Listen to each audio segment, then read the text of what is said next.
welcome back to my channel. I'm Dave, and today we're going to talk about Ace Frehley.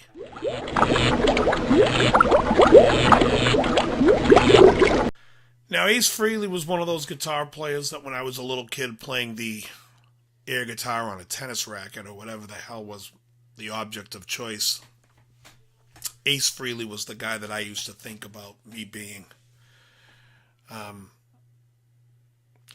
For me, he's an integral part of Kiss that I think is missing from the band when they came back and brought in Tommy and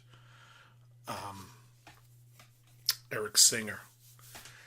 I think that Ace makes the band likable. I think when you see the three of them, and I'll show you the picture, the three of them, when they're on stage, they just have like an energy and a vibe, and I think it brings them all, there's like a unity in this. And I think it makes Gene and Paul more likable. I think you see him as like the, Ace was kind of like the blue-collar kid playing guitar, who's a clown, and, he's funny, he's a rock star, but I think it legitimizes them more. I think when you see them with the hired guns, the band, those two become more unlikable. Just my opinion. So around 1980, I took lessons from a guy who came to the house like 4 or 5 times. My mother got him for me. And I remember I said to him, I don't want you to teach me chords. You don't have to teach me anything. I just want to learn how to play Black Diamond. And so I learned Black Diamond and quit. It wasn't until like a year later that I started really taking guitar lessons, and I was big into Jimmy Page by then, so, we were doing like, then it was all about Zeppelin. That was December of 81. But anyway, before that, growing up, Kiss was always my thing, and recently I read Ace Frehley's book, and Ace was like, it reaffirmed things that I already kind of felt about the band. Like the first 3 albums to me, like that's a cohesive band that's making rock and roll for me. And then when Destroyer came in, I always hated Destroyer. I think, I'm sorry, I know they think that album's a masterpiece and people go on and on about it being the best. To me, it's the worst Kiss album of the 70s, including Dynasty. It is the worst album of the 70s for me and Kiss, because I just think that it's like cartoonish. It's a kid's album. It's like, God of Thunder. I mean, God of Thunder's so cheeseball-y. Great Expectations is terrible. I mean, what the hell is this? I mean, if you read the lyrics, you'd laugh. Detroit Rock City was okay, but it's definitely way overplayed and way revered, much more than it is. I mean, it's nothing like Love Her All I Can, the song that I played the solo from in the intro. Sweet Pain is a good song. I'll give you Sweet Pain, even though Bob Ezrin, I think, used, I'm blanking if it's Steve Hunter or Dick Wagner. If it's Steve Hunter or Dick Wagner. I think it's Dick Wagner that played the lead on that. And they recently just did a Destroyer Resurrected where they had the original Ace solo, and Bob Ezrin was like, he didn't know why he replaced it in the first place. He actually thought it was pretty good. But I'm not an Ezrin fan. I think he ruined the band because I think that album, Music for the Elder, is what drove Ace out of the band. And I also think, like, if you look at the albums, like some of the early stuff, I think you can see, like, the better writing, Parasite, I thought was great, and Cold Gin, of course. I feel Cold Gin is very Paul Kossoff. In fact, I think a lot of Ace's playing is very derivative. I mean, his leads, like in She, is like the Doors' 5-1. And, Cold Gin is very free. It's basically like, sounds like a Paul Kossoff song. And there's just a lot going on that I think is somewhat, I mean, his licks, he's very Jimmy Page. Like, it almost sounds like Stairway to Heaven at the end of Black Diamond with the unison bends going up. I really like Ace, though. I mean, as far as what he did, I thought he was, like, solid and one of the best at doing that type of thing. I really, I think his playing is underrated at points, because I think his stuff is very much in the gut, and it's like, I mean, he added a nice contrast to the band. I mean, we can go to the solo album and even look at like Snowblind or Back in the New York Groove, which was his big hit, which of course was written by Russ Ballard. And now, I believe that a band called Hello did the song first, and Eddie Kramer thought it was a great song, but it didn't get any play from this band that was like an unknown band, and they wanted Ace to do it. Ace heard it, and being a good songwriter himself, he heard it and was like, "Yeah, I should do that," and he did. And it came out great. Russ Ballard, who wrote the song, also wrote lots of hits for everybody. First of all, if you don't know who Russ Ballard is, Russ Ballard was the singer of the band Argent. They did Hold Your Head Up. They also did God Gave Rock and Roll to You, which Russ wrote. Now, Russ also wrote Liar for Three Dog Night. He wrote I'm Winning, that Santana did. He wrote I Surrender by Rainbow. And also he wrote Since You've Been Gone for Rainbow, which I believe the band Head East that did the song Never Been Any Reason. Head East also did that song, Since You've Been Gone. On a complete side note, Head East's original singer, John, I can't think of his name at the top of my head at the moment. It might come back to me, but he sings in another band with John Elefante from Kansas and Jay Sekulo's band. If you want to Google a great band, Google Jay Sekulo's band. They do great covers. Anyways, I can't believe I'm blanking on his name. I really... not good. All right, so I can't believe that. I usually... God, and I can pull Elefante's name out? So anyways, yeah, so Russ Ballard wrote that song, Since You've Been Gone. He wrote Free Me that Roger Daltrey sang. He wrote There's Something Going On, Frida Lindstad, You Can Do Magic by America. I mean, he also had a big song in the 80s, Voices, I Hear Voices. He's great. One of my favorite writers, and he's really great. Anyway, so Ace did that song. Ace has also done a great cover of the ELO's Do Ya. I just think overall, though, when he's playing, and for me, it's all about the first three albums. So, actually, let me just say this. You want to hear some Ace Frehley stuff and really dig in. Number one, Kiss's first album. It's my favorite album of theirs. It's great. Check out the first album. Dress to Kill, Kiss's third album. The song "Lover All I Can" was one I played when I was doing the intro. That's on there. Anything from My Baby, Rock and Roll All Night, Rock Bottom. Some great Gene on that record. Awesome. There's some campy stuff on that album too. Room Service is a little bit cheesy, but whatever. And Hotter Than Hell. The Kiss's second album is a great album. And then I would go with Kiss Alive. I think Alive is great. Now, a lot of people think that Kiss Alive, there was another guitar player that came in to do the overdubs. Yeah, it was Ace. Ace did his own overdubs. That was Eddie Kramer who produced it. Eddie was very friendly with Ace, and he did all that stuff. In fact, the rumor mill burns even on Kiss Alive 2. But again, that was Ace, except for side 4, which was... the only thing Ace played on was Rocket Man, and then everything else, I believe, was Bob Kulick. I'm pretty sure Bob Kulick did all that stuff. And on Destroyer, there's some stuff with, I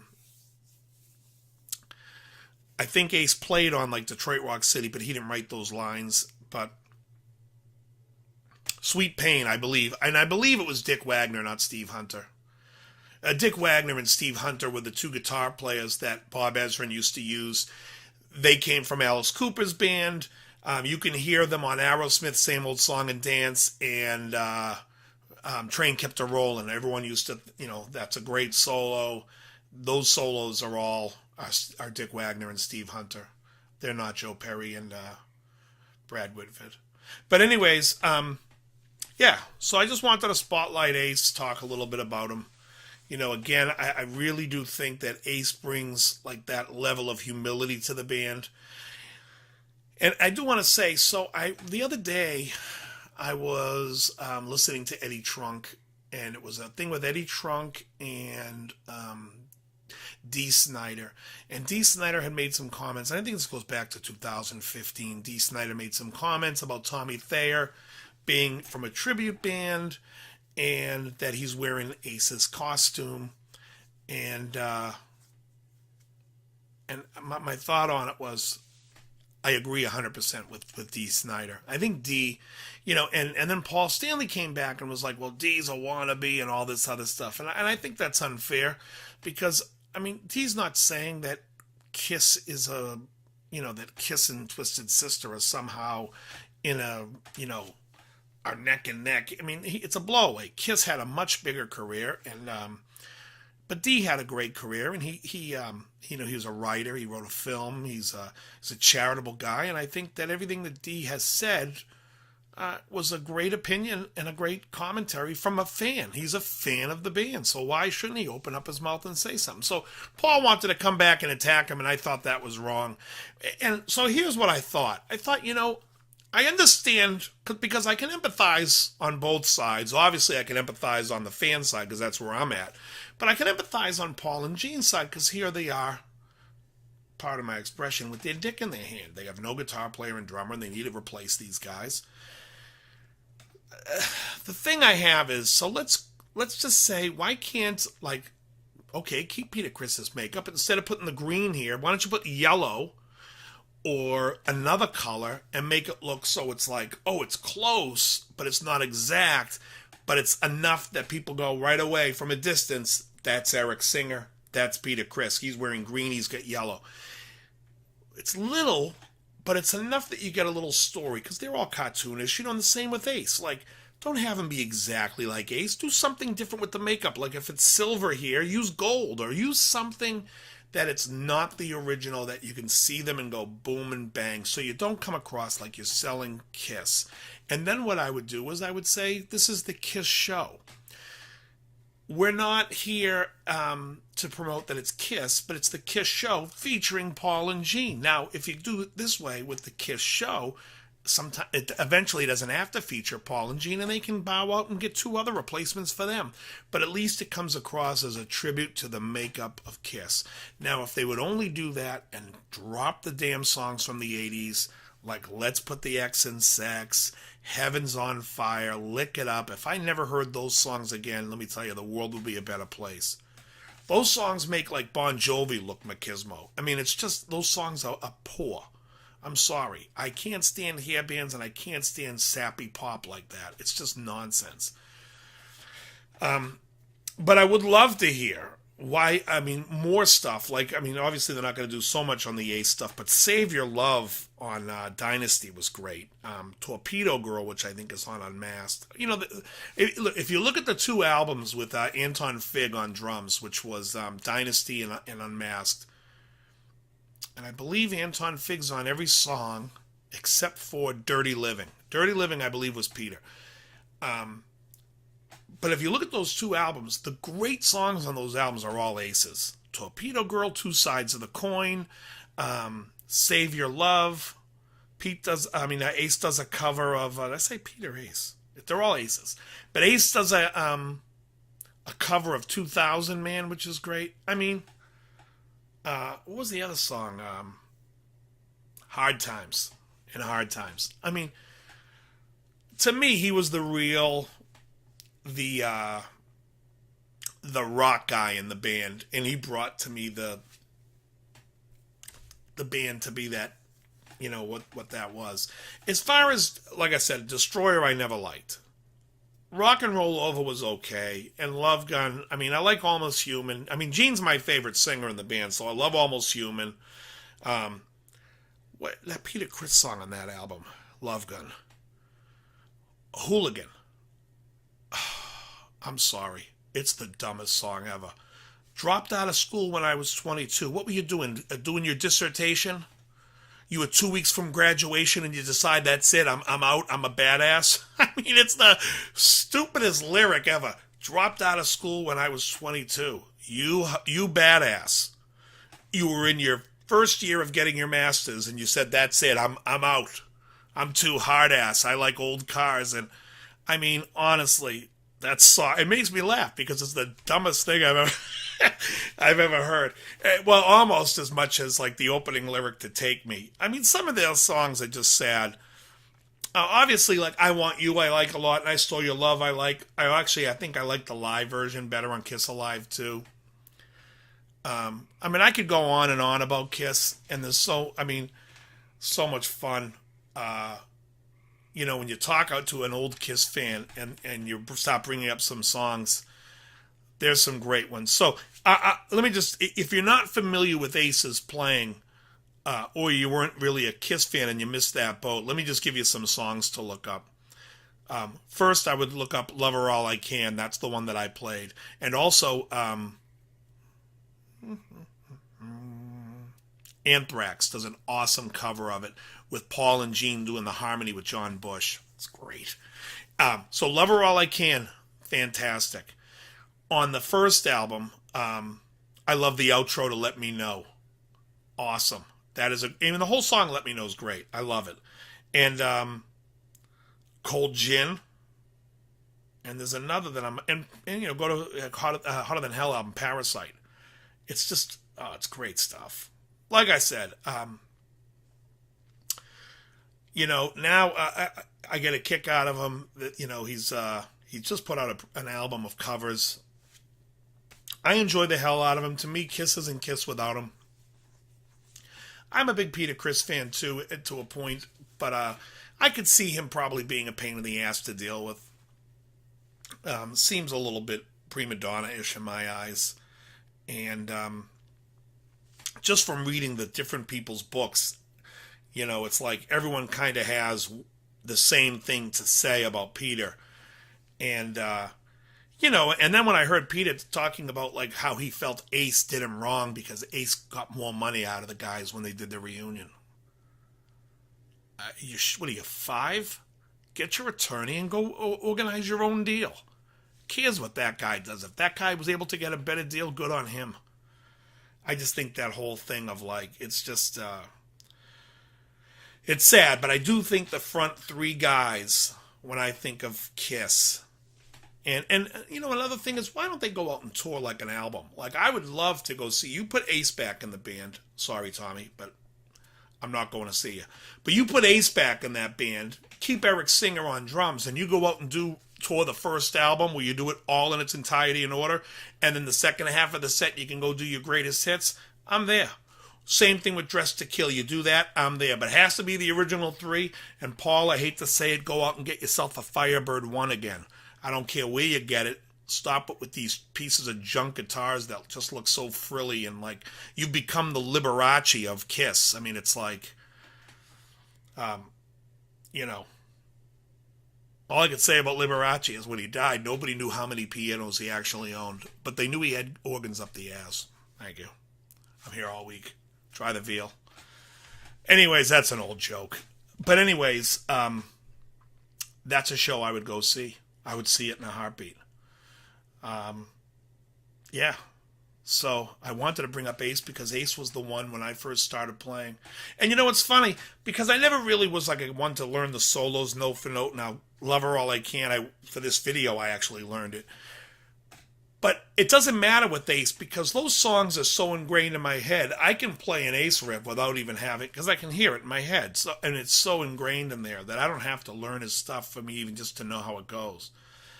That's how much I listened to Kiss when I was a kid.